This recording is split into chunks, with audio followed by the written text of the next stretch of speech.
지금 시간을 주시는 건가요? 네. 여기 판넬을 보십시오. 지난 7월 12일 금요일에 교육위원회 전체 회의 자리에서 이주호 장관님께서 AIDT에 대해서 EI, Education International이라고 하죠. 국제교육연맹과 같은 단체에서도 이렇게 사용하면 효과가 있다고 그러셨습니다. 공식 그런 발언을 하셨는데 그것이 맞죠, 장관님? 네, 제가 한 발언은 이제 에듀케이션 인터내셔널에서도 이제 보고서들도 있습니다. 뭐 Teachers and Technology라는 이런 보고서에 보면 이런 교육에서의 기술들이 제가 좀 이따 확인해 학습자와 볼게요. 또 교사들을 중심으로 해서 활용되어야 한다는 그런 이제 보고서고요. 이제 그렇게 됐을 때 이제 좋은 효과들이 있을 수 있다 하는 그런 의미입니다. 네, 이제 그렇게 그래서 그때 말씀하셨는데 네. PPT 한번 봐주시죠. PPT 보시면 EI에 저기 보시면 아시는데요. 이 사람이 누군지 아세요, 장관님?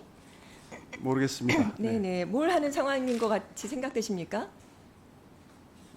네, 말씀 주시죠. 네. 네네.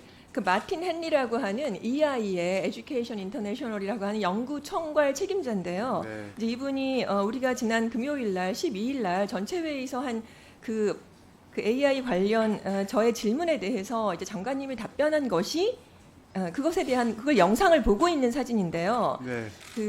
이제 잘 아시겠지만 EI는 178개국 그리고 383개 교원 단체 3,200만여 명의 세계 최대 교원 단체인데요.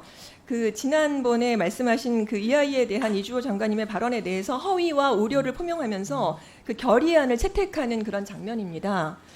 그래서 7월 29일에서 8월 2일까지 부에노스아이레스 아르헨티나죠. 이제 거기에서 열린 제10차 EI 총회에서는 이제 이것이 장관님의 발언이 허위라는 것에 대한 언급이 분명하게 있었고요. 그거에 대한 결의안까지 나왔다는 것입니다. 다음 PPT 좀 보여주시죠. 여기 보시면 EI의 집행위원 겸 AFT의 위원장이신데 그분이 학생 간의 디지털 격차하고 또 불평등의 심화, 그다음에 공교육 재정이 사기업으로 들어갈 수 있는 우려가 있다. 그리고 또 EI의 사무총장은 두 번째를 보시면 아시겠는데 AI 기술은 교사와 학생을 감시하는 도구로 전락할 수가 있다. 또 세 번째, 아까 사진에서 봤던 영상의 그분, 그게 이제 마틴 헨리인데요. EI의 연구총괄 책임자인데 그분은 AIDT의 효과성을 입증할 만한 아무런 증거도 찾지를 못했다. 그러면서 연구와 파일럿 프로그램이 있는지, 그리고 교사와 학생의 프라이버시가 보호할 수 있는 그런 장치가 있는지에 대한 발언이 있습니다. 장관님의 발언과 충돌되는 거라고 생각하는데 어떻게 생각하십니까? 네, 제가 했던 발언은 EI 같은 이제 국제 기구도 특히 이제 강조하는 것이 그런 이제 새로운 교육 기술. 제가 뭐 AIDT를 특정하게 말씀드린 건 아니고요. 그걸 조금 곡해를 하신 것 같은데 새로운 기술들이 이제 학교 현장에 적용될 때 특히 이제 학습자와 교사들의 관점에서 잘 적용이 되어야 한다 하는 이제 그런 주장들을 계속 펼쳐왔던 걸 제가 잘 알고 있고요. 그거를 제가 이제 인용을 한 겁니다. 그래서 네네, 기술은 알겠습니다. 어디까지나 이제 기술이고 보조 수단이기 때문에 그걸 어떻게 활용하냐에 따라 가지고 굉장히 큰 효과를 볼 수도 있고 또 부작용이 있을 네. 수도 있습니다. 그래서 이번에 이제 우리가 도입한 AIDT는 그런 이제 에듀케이션 인터내셔널 같은 국제 기구의 그런 권고를 충분히 존중을 해서 정말 교사와 학습자를 중심에 놓고 네, 알겠습니다, 기술이 중심이 장관님. 아니고 교육이 중심이 되는 그런 이제 디자인을 네. 했다는 말씀을 드리는 겁니다. 네, 조금 초점이 사실 흐린 감이 있습니다. 네. 그때 분명하게 말씀하시기를 굉장히 효과가 있고 지지자들이 많다라고 말씀하신 거에 대한 제가 반론을 펴는 것이고요. 혹시 이 부분에 대해서 의도적인 왜곡이 아닌가라는 생각까지 전혀 그렇지 듭니다. 않고요. 네, 그래서 제 말씀은요. 네.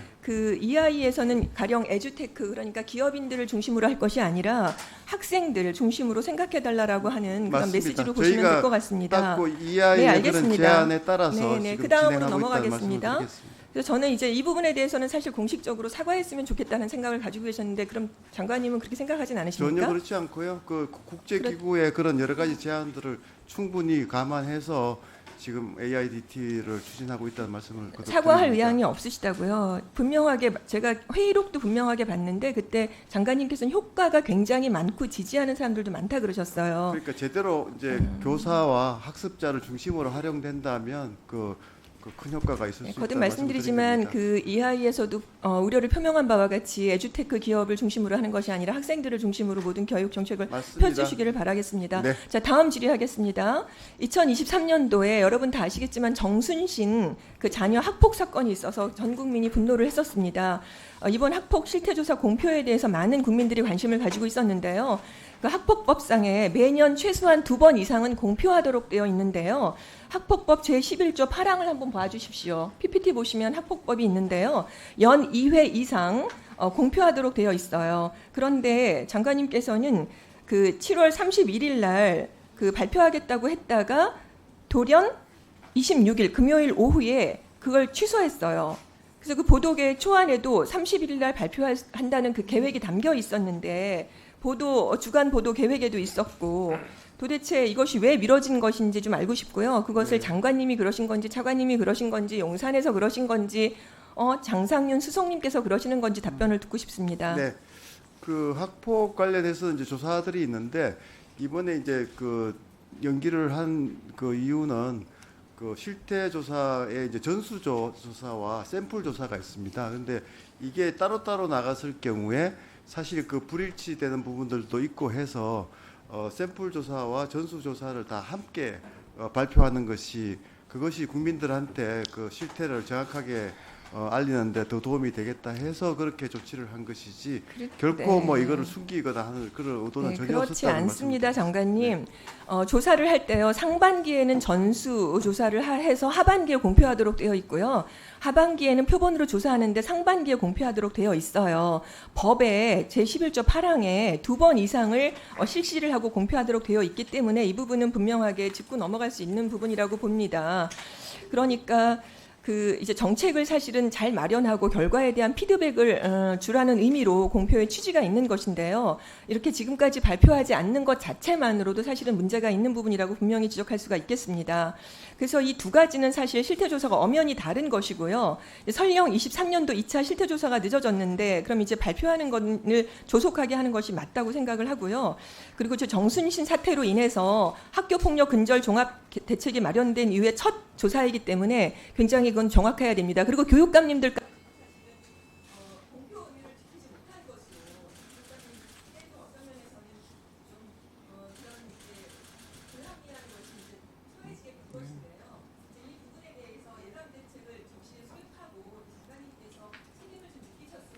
네, 그 부분은 네, 그 이제 의원님 말씀하신 그 취지에 공감하고요. 저희가 이번에 이제 그 학교 폭력 문제는 지난 국회 때부터 굉장히 의회에서도 관심을 가지시고 이제 지적 사항들이 많았고 또 정책도 변화가 많았습니다. 그래서 이제 이제 실태 조사 결과를 좀 더 면밀하게 분석하고 이렇게 좀 샘플 조사 또 전수 조사의 그런 여러 가지 것들을 다 감안해서 좀 충분히 검토하고 또 대책도 조금 더 다듬어 가지고 국민들한테 좀 가능하면 빠른 시간 내에 좀 말씀드리도록 그렇게 하겠습니다. 네. 네, 수고하셨습니다.